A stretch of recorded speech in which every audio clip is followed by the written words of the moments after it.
Hi dear friends and subscribers, welcome to the Cricket Happening Show. Your host Ram is once again back with you. As promised, I've come with a lunchtime report. In fact, I'll do some cricket commentary too. Right now I see South Africa are doing very well here. They just lost one wicket today, and that was a wicket of Jack Rudolph. Actually, he was the one who was out. He was stumped as he came forward. Pietersen beat him by the turn, and Pratt behind the stumps actually stumped him. So that was the first wicket to go. That was the only wicket to go today. He was out for 19 with 3 boundaries. But Pietersen is really going from strength to strength. Well, he continues to have the same one onside play that he had yesterday. He's pulling the ball well. He's going for the short ball. And well, he's been doing a great job there. In fact, he's going towards his double century now. He's 182 not out. 23 fours have been hit by Pietersen, looking very strong. Jean-Paul Dominic has gone on to 12 with 2 balls. Right now, Anderson is bowling Pietersen. I'll come back to that later. Do some cricket commentary probably if I have time. So what I'm going to do, I'm going to talk about some cricket news here. And as far as the cricket news is concerned, this is coming in from Australia. Australia, they were looking out for a bowling coach, and probably there was news that probably Waqar Younis might be a contender, but unfortunately that's not happened. Waqar Younis has been displaced. I mean, there's no Waqar Younis as the bowling coach. The new bowling coach is going to be Ali de Winter, the Tasmanian gentleman who has been named the bowling coach, who is going to replace Craig McDermott. But according to me, to replace Craig McDermott, it's not going to be easy, because Craig McDermott had ounces of experience. Ali de Winter probably has a lot of things going for him, so he's the one who is going to replace Craig McDermott as far as the bowling coach for Australia is concerned. Now, the other thing that I would like to talk about, some news coming in. Yesterday it came up, as you know, Sri Lanka Premier League, the inaugural Sri Lankan Premier League is going to start shortly. 24 matches are going to be played, and some good news for all the cricket fans, friends and subscribers. This YouTube channel would be broadcasting it live, so that's the very good news there. 24 matches are going to be telecast live by YouTube globally, so that's great news. I would like to congratulate YouTube on doing such an exercise. As you know, you remember Indian Premier League was the first to be telecast live on YouTube, and now it's the turn for Sri Lankan Premier League to be telecast live. So the other news that I have, the South African domestic cricket season will be starting on 20th of September. Other than that, let's go on to the commentary, as the score has moved on by another 3 runs, and the score is right now 353 for 6. Jean-Paul Dominic had 14 to his name of 2 fours. Pietersen said he's looking very, very good. I'm sure he deserves a double century. The England bowlers have not been able to make any further inroads today. As I said, Pietersen just before lunchtime picked up the wicket of Jack Rudolph. So 353 for 6. We'll come to that. The other thing that I would like to talk about is that tomorrow it is going to be the 5th and final one-day international, which is going to be played between Sri Lanka and India. As you know, India have already won the series, the Micromax Cup 2012.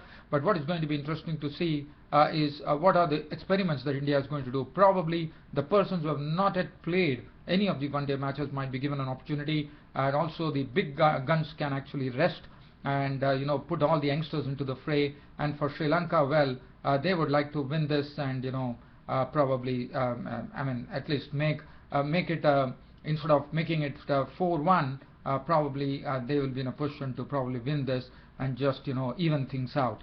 Whether that is going to happen, we'll know. In the meanwhile, in comes Anderson bowling to Dominic. Dominic gets a ball outside his off stump, and it's well left by Dominic outside the off stump. The wicketkeeper Matt Pryor takes it behind the stumps.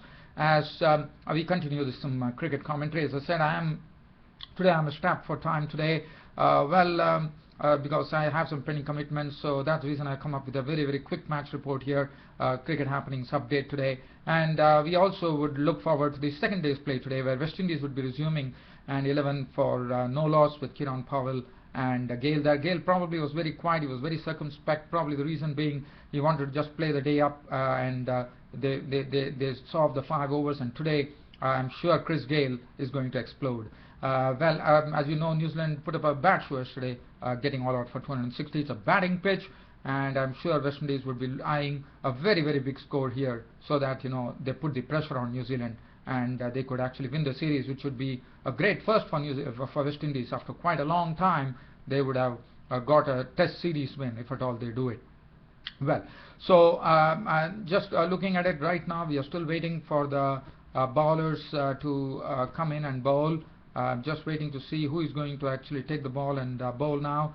John Paul Duminy and Albert Pietersen in the middle. Well, it is Stuart Broad who has been given the ball. Stuart Broad comes in and bowls to Pietersen, and Pietersen gets a wide delivery, and there's no as it passes harmlessly outside the off stump, and Matt Pryor picks it up.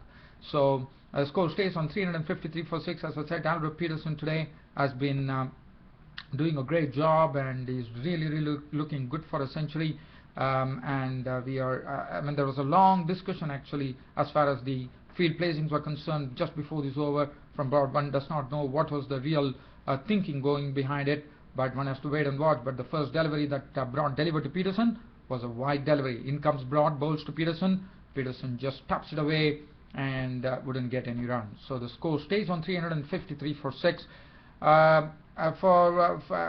Just going back to the West Indies New Zealand match, today is the second day's play. As I said, West Indies have to put up a very good score and see what they can do with it. 260 is a not a big score at all, and West Indies, as I said, it's a batting pitch. It's a good opportunity for the West Indies batsmen to go for the runs.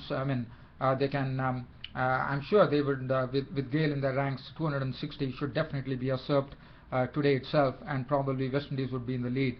But again, New Zealand have to bowl very well, but they have problems too, because it's an inexperienced bowling attack. They don't have Daniel Vettori. Chris Martin has been dropped, so there are a lot of things. In the meanwhile, in comes Stuart Broad bowling to Pietersen. This time, once again, Pietersen wouldn't get any run, and the score remains on 353 for 6. Albert Pietersen, as I said, he has been good with the short ball. He's been pulling well, and that is very good to see. And South Africa, well, they still have some batting orders still to come, 353 for 6, but this pair, it will all depend on this pair. If at all South Africa want to reach a score of 500, these two has to really take on the score. Whether England can pick up the wickets or South Africans are the ones who are going to bat out England, one remains to be seen. As Broad is getting ready to bowl the next delivery, it will be the fourth delivery coming into bowl to Albert Pietersen. Pietersen has been kept quiet for the first 3 balls. One has to wait and watch what happens to the fourth delivery.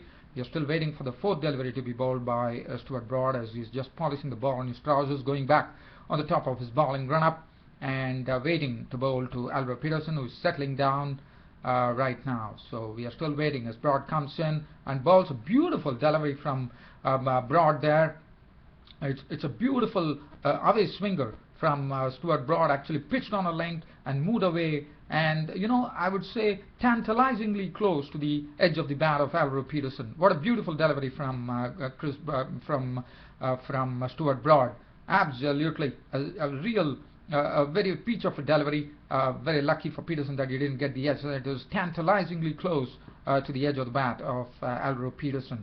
So what I'm going to do is I'm just going to keep the commentary going as long as this particular over goes. So 3 balls have been bowled. We are waiting for the fourth delivery to be bowled. So that's the situation here, 353 for 6. Just going back to the New Zealand West Indies match, what I'm probably thinking, well, there's a wicket gone here. Albert Pietersen is gone. As I said, the previous delivery was tantalizingly close to the edge, but this time it is gone. But let's see what happens. Pietersen is gone. There was a review done. This was a very good delivery. Once again, Stuart Broad producing the identical delivery, but moving away late, and Pietersen pushed at it, and he is gone. Pietersen gone, caught by Pryor to the bowling of Broad. It's a big wicket for England, and Pietersen is walking back to the pavilion, but after making 182 runs, a very good effort from him of 356 balls with 23 fours as he walks in, but a tremendous delivery from Stuart Broad. He kept plugging on to that line. The first ball is tantalizingly close to the edge. The second delivery just moved in a shade, and it was a late moment for Stuart Broad, and Pietersen was gone. So Duminy is on 14. So that's a big wicket for the Englishman there. And probably, dear fans, friends and subscribers, on this wicket I'm going to leave you on this Cricket Happening show, unfortunately. Look forward to some very good second day's play here between New Zealand and West Indies too. Unfortunately, I wouldn't be able to bring a match report. As I said, I have some pending commitments to catch up with. I hope you all understand. I would have loved to actually bring, as I said, unless and until this becomes a real cricket becomes an all-time full-time profession for me, whereby I can do all the matches. I would love it, you would love it, the world would love it, but well, unfortunately I couldn't do it. It's a passion for which I do this Cricket Happening show. Hope you all like my cricket show. Thanks for your company and thanks for watching Cricket Happenings. Your host Ram returning you back to the studios. Thank you.